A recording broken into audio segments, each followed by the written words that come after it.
Hola, humano. Bienvenido a un nuevo corto documental de Marginal Media de la serie Lugares asombrosos del mundo. Hoy visitamos un lugar que comenzó siendo un penal con una temible reputación para unos, un resort de lujo para otros y acabó siendo lo que es en la actualidad, un grupo de ruinas que la exuberante vegetación a su alrededor va devorando poco a poco, dándole un aspecto macabro. Seguramente estas construcciones nunca debieron de existir aquí. Ahora es el momento de la selva recuperar su terreno perdido y destruir lo que el hombre construyó con tan maligno propósito. Porque el lugar era un paraíso hasta que el Imperio Británico apareció por aquí. La isla Ross es la más pequeña de las 576 islas que componen el archipiélago de Andamán y Nicobar en el Océano Índico, cerca del Golfo de Bengala. Isla con densos bosques tropicales, abundancia de arrecifes de coral, rica fauna marina y terrestre, aves exóticas. La paz reinaba en este lugar hasta el año 1858, en el que apareció por aquí un doctor británico llamado James Pattison, en compañía de un grupo de soldados y 200 convictos y rebeldes con el propósito de construir un penal en la isla. Un año antes, en 1857, se había dado el Motín de la India, también conocido como la Rebelión de los Cipayos, considerada, al menos por los historiadores indios, la primera guerra de lo que luego desembocaría en la independencia de la India. Cuando los británicos contuvieron aquella revuelta y las cárceles provinciales de la India continental se sobrecargaron, estos buscaron establecer un asentamiento penal lejano para someter a los rebeldes, y fueron a dar con la isla Ross.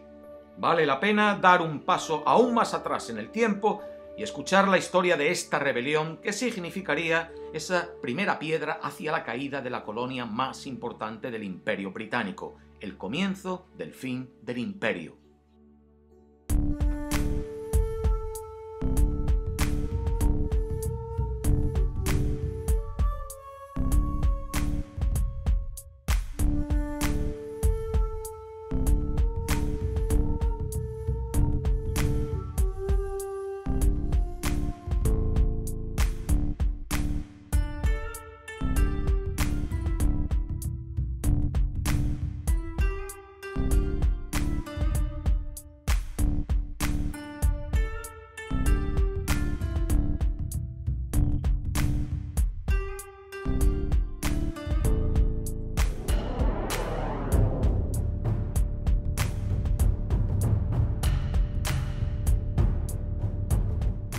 A caballo entre los siglos XVI y XVII, la decadencia del imperio mongol y las luchas internas entre musulmanes e hindúes abrió una puerta de oportunidad para que las potencias europeas se adentraran en el subcontinente asiático en busca de asentar nuevas bases comerciales.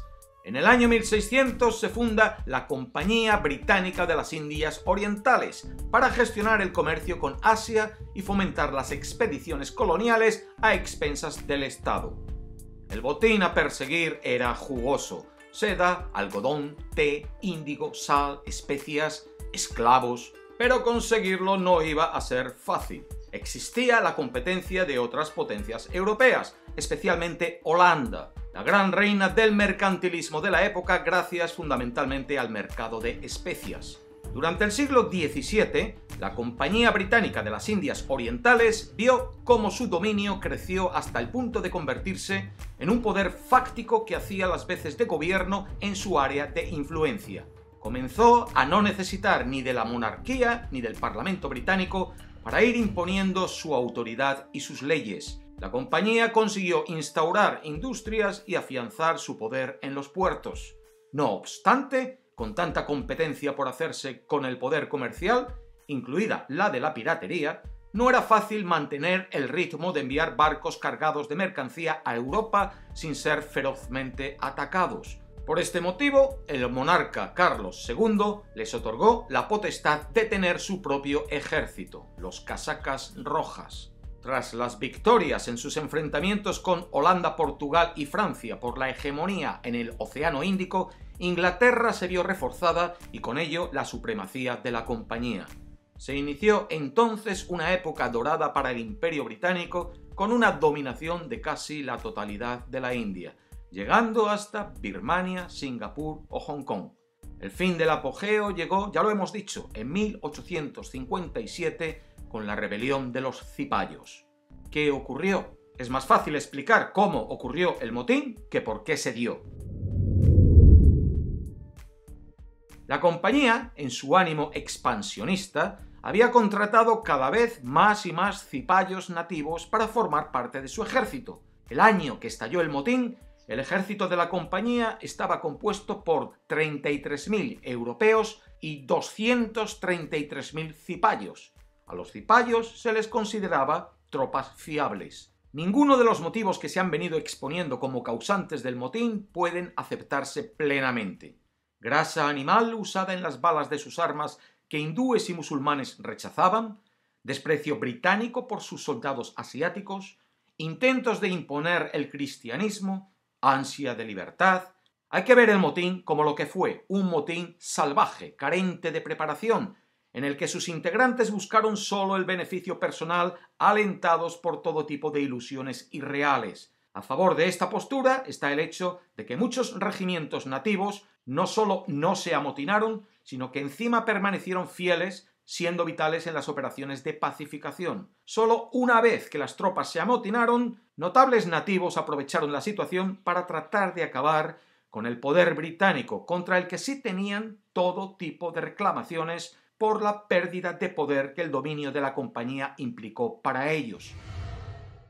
El primer conato de rebelión sí se dio por una resistencia pasiva al empleo de la nueva munición que contenía grasa animal, algo considerado pecaminoso por los nativos hindúes y musulmanes. Lo protagonizó el Regimiento 19 de Infantería Nativa de Bengala, pero el problema se resolvió sin violencia alguna, retirando las armas problemáticas. El detonante del amotinamiento fue un incidente posterior en el que 2 soldados cipayos fueron ejecutados como consecuencia del asesinato de un oficial británico.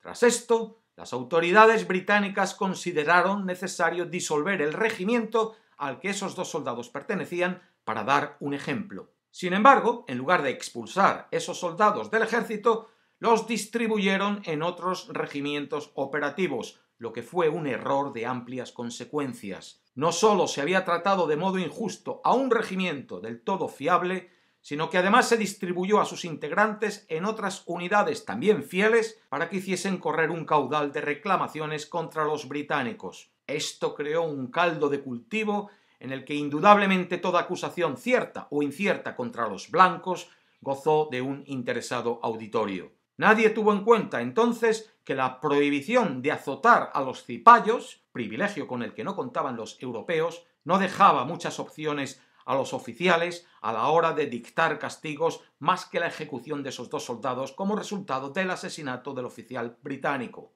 La población civil comenzó a instar a los soldados cipayos a que se amotinaran. Estos comenzaron a hacerlo al extenderse también el rumor de que las tropas europeas iban a desarmarles.